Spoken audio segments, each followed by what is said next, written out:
All right, I'm in a little bit different spot today. Just trying something new.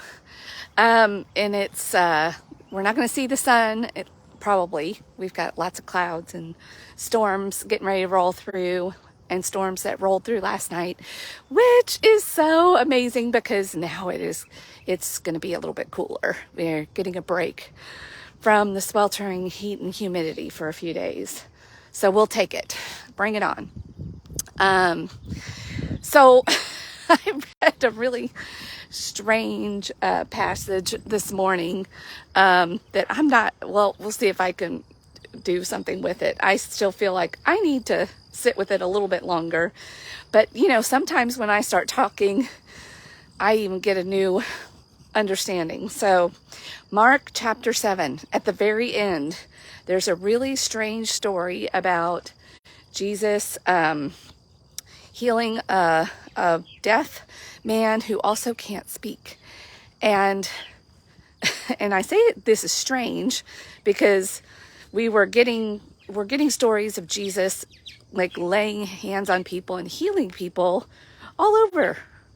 But this one is a little different and a little strange because Jesus takes this man away from the crowds, private, and then sticks his fingers in his ears, and then spits on his own fingers and puts his fingers in this guy's mouth and says, and then he looks up to, it describes him looking up to heaven and sighing and saying, be opened. Be opened. And then the man was able to hear perfectly and speak perfectly. It's weird. It's weird. No matter which way you look at it, it's just weird. And it says I think most of the translations, even for the word be opened, it includes the original Hebrew word, which was something like Ephatha, if I'm pronouncing it right. But the whole, just all of those details and nuances are significant. We know that.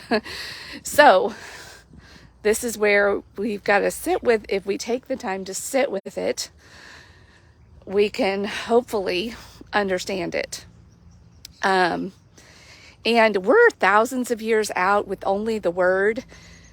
So I feel okay that I struggle with it a little bit, because also in chapter 7, Jesus' own disciples are part of the miracle of feeding the 5,000 with 5 loaves and 2 fishes.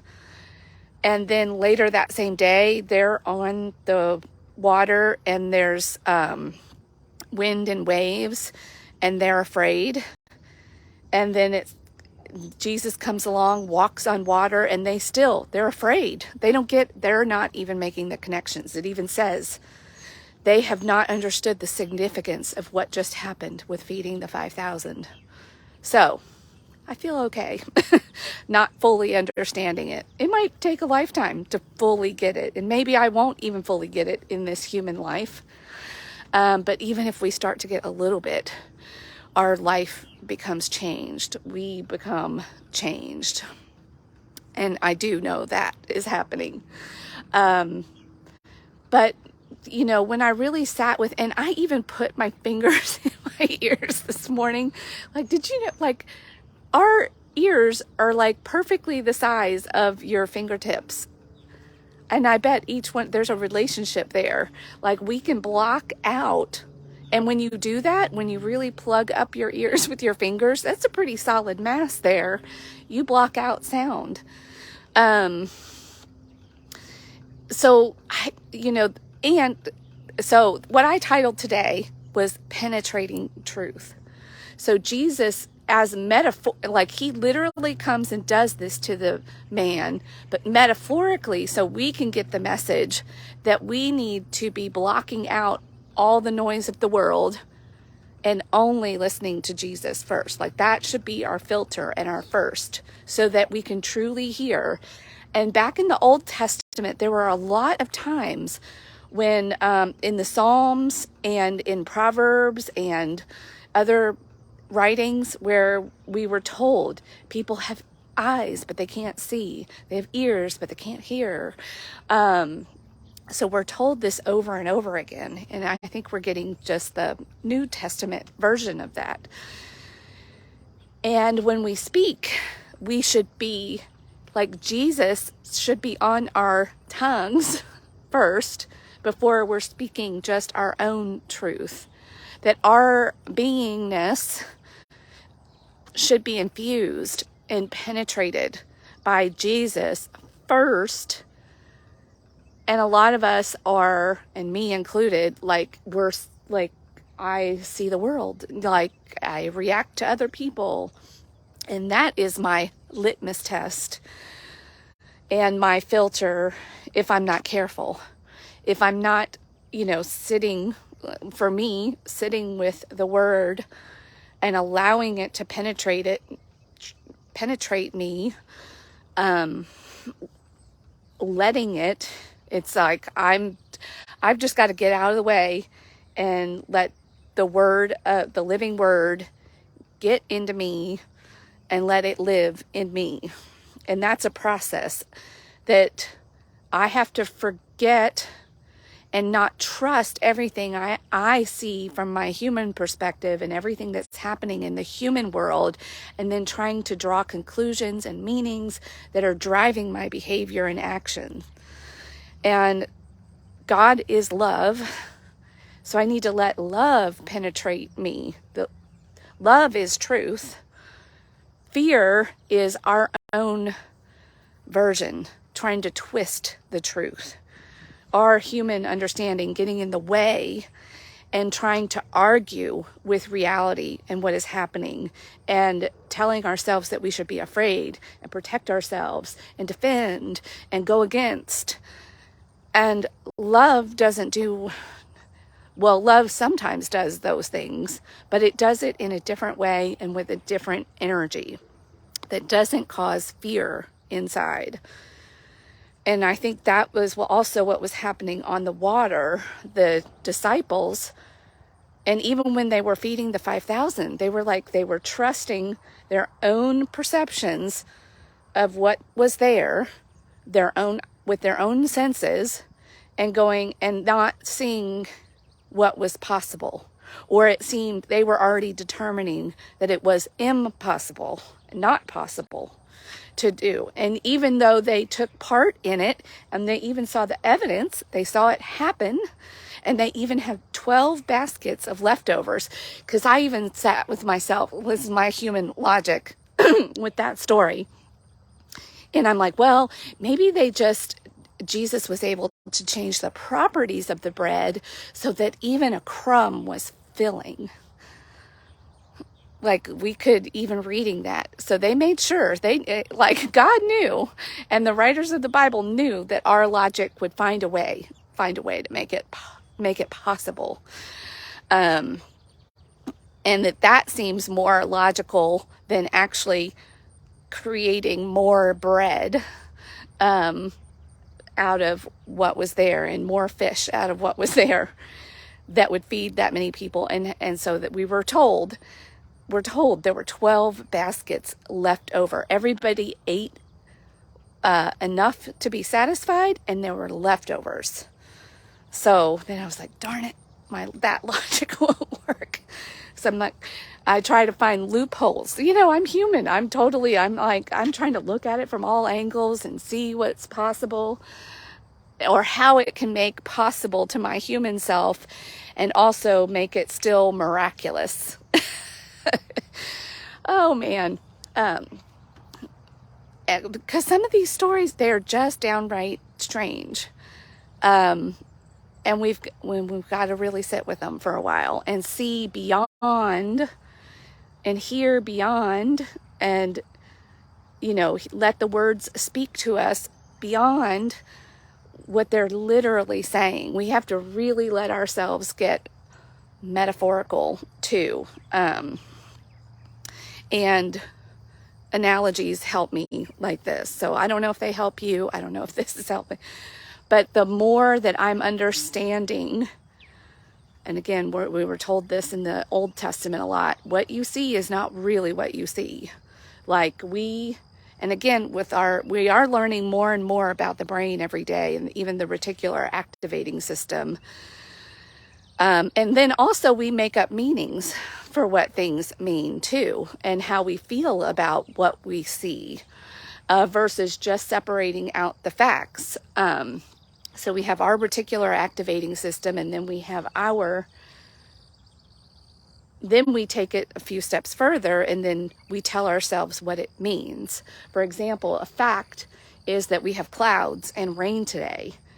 And for some, if they had outdoor activities planned, and maybe even an outdoor wedding that they planned months ago, or maybe even a year ago, and now this day may be ruined. But that's a feeling. I mean, the fact is it's just rain. And so one person ruined day, the farmers who are experiencing droughts are on their knees thankful for the extra rain. So it's even things like that where we just take for granted that what we see and then how we interpret something is true. It might be just true for us. And it doesn't even have to be true for us. That bride and groom could be open to, wow, I wonder how this is going to make our day even more awesome, and being open to an adventure of having to change venues, or maybe even making a delay, or giving everybody umbrellas. I don't know. But if you get stuck on it, I made these plans and now things are getting off course, you can either get with the program and get with reality and learn to embrace it and appreciate that it is happening for a reason, and I can either struggle and be deaf to it and blind to it, and I can't speak anything good about it, or I can accept it all as a gift and be grateful and get on board and learn how to tell myself a new story so that I can live in that. I think that is heaven on earth, learning how to live with reality, hear it, see it, speak about it to ourselves, to others, in a way that is full of gratitude and possibility, versus, oh, it's not going according to my plan, so I'm going to block it out. I'm going to be deaf to it. I'm going to speak, that over it. Then that creates a story and a state of mind that is like hell. See, I told you, if I started talking, maybe something would come out like the more I talk. And I think we all should give ourselves that opportunity through processing, because as our mind can be expressed, or at least that's how I work. All right. Penetrating truth, and reality is truth. And when you can make peace with reality and accept it and let yourself be blessed by it, and maybe even expect it, and just agreeing with yourself, however it happens, it's going to be great, or I'm going to know how to respond to it with love versus fear. I think that's what the whole Bible is. That's what it comes down to. Are you in love with reality? Are you in love with God? Are you in love with the truth? Do you have faith that you're going to be okay? Or are you going around being afraid all the time? And fear actually makes things worse. And when we react from a place of fear, we cause ourselves trouble and struggle and strife and pain. So we can experience life as heaven on earth or hell on earth. And we do have a choice. This powerful machine, and almost all of our five senses, or even an aspect with touch, all is right here front and center, attached to this brain, this processor.